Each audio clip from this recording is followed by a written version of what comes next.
Oke, bismillahirrahmanirrahim. Assalamualaikum warahmatullahi wabarakatuh. Perkenalkan, nama saya Fadli. Di sini saya bersama kedua teman saya, Gibran dan April, akan menjelaskan materi tentang interview pada penelitian kualitatif. Next, Gib. Ada 5 poin pembahasan yang akan kami jelaskan pada video kali ini.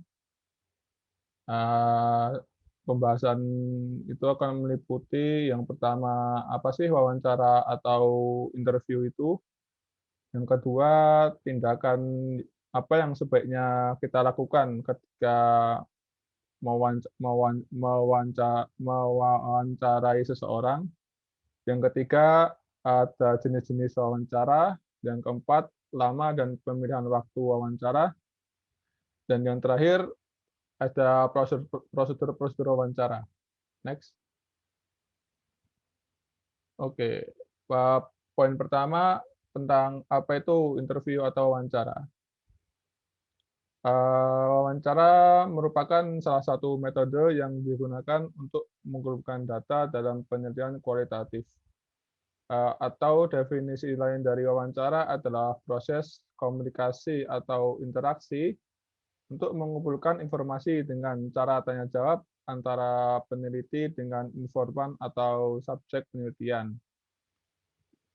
Dengan kemajuan teknologi informasi seperti saat ini, wawancara bisa saja dilakukan tanpa tatap muka, yaitu dengan melalui media telekomunikasi atau platform seperti Skype, Zoom, Google Meet, dan masih banyak lagi. Pada dasarnya, wawancara merupakan kegiatan untuk memperoleh informasi secara mendalam tentang sebuah isu atau tema yang diangkat dalam penelitian, atau bisa juga proses pembuktian terhadap informasi atau keterangan yang telah diperoleh. Wawancara pada penelitian kualitatif ini memiliki sedikit perbedaan dibandingkan dengan wawancara-wawancara lainnya seperti wawancara pada penerimaan pegawai baru, penerimaan mahasiswa baru, atau bahkan pada penelitian kuantitatif. Wawancara pada penelitian kualitatif merupakan pembicaraan yang mempunyai tujuan dan didahului beberapa pertanyaan informal. Wawancara penelitian lebih dari sekedar percakapan dan berkisar dari informal ke formal. Next.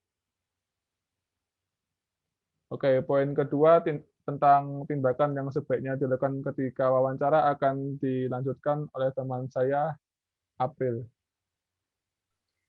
Baik, terima kasih Mas Fadli. Saya akan melanjutkan untuk poin yang kedua, yaitu tindakan yang sebaiknya dilakukan ketika wawancara. Yang pertama adalah ciptakan suasana wawancara yang kondusif dan tidak tegang. Yang kedua, cari waktu dan tempat yang telah disepakati dengan informan. Yang ketiga, mulai pertanyaan dari hal-hal sederhana hingga ke yang serius. Yang keempat, bersikap hormat dan ramah terhadap informan. Yang kelima, tidak menanyakan hal-hal yang membuat informan tersinggung atau marah. Yang keenam, ucapkan terima kasih setelah wawancara. Next slide. Untuk poin yang ketiga adalah jenis-jenis wawancara. Yang pertama adalah wawancara tidak berstruktur. Adalah wawancara yang bebas di mana peneliti tidak menggunakan pedoman wawancara yang sudah tersusun secara sistematis dan lengkap untuk pengumpulan datanya. Pedoman yang digunakan hanya berupa garis-garis besar permasalahan. Wawancara ini cocok untuk peneliti apabila ingin mewawancarai partisipan lebih dari satu kali. Wawancara ini menghasilkan data terkaya, namun juga memiliki through rate tertinggi terutama pada pewawancara yang tidak berpengalaman. Yang kedua adalah wawancara semi berstruktur. Wawancara semi berstruktur adalah wawancara yang berlangsung mengacu pada satu rangkaian pertanyaan terbuka. Metode ini memungkinkan pertanyaan baru Muncul karena jawaban yang diberikan oleh narasumber, sehingga selama sesi berlangsung, penggalian informasi dapat dilakukan lebih mendalam. Peneliti dapat menghemat waktu dengan cara ini dan growth rate lebih rendah daripada wawancara tidak berstruktur. Yang ketiga adalah wawancara terstruktur. Wawancara terstruktur adalah wawancara di mana pewawancara menyiapkan format yang sudah dibuat sebelumnya. Wawancara ini digunakan dalam keperluan survei yang pertanyaan untuk interviewnya sudah disiapkan sebelumnya. Yang keempat adalah wawancara kelompok. Wawancara kelompok adalah wawancara yang dilakukan oleh sejumlah pewawancara kepada narasumber dan dilaksanakan dengan pada waktu yang bersamaan. Untuk slide selanjutnya akan dijelaskan oleh teman saya, Gibran.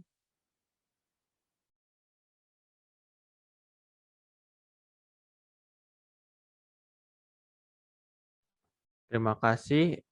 Saya akan melanjutkan poin keempat. Lama dan pemilihan waktu wawancara.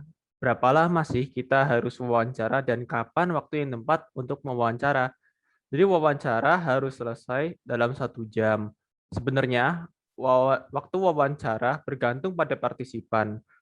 Peneliti harus melakukan kontrak waktu dengan partisipan sehingga mereka dapat merencanakan kegiatannya pada hari itu tanpa terganggu oleh wawancara. Umumnya partisipan memang menginginkan waktunya cukup 1 jam. Namun, apabila partisipan sudah lanjut usia atau mempunyai kelemahan fisik, maka partisipan mungkin perlu istirahat 2-30 menit. Dan jika partisipan adalah anak-anak, maka partisipan juga tidak bisa berkonsentrasi pada waktu yang lama. Jadi peneliti harus menggunakan penilaian sendiri mengikuti keinginan partisipan dan menggunakan waktu sesuai dengan kebutuhan penelitiannya.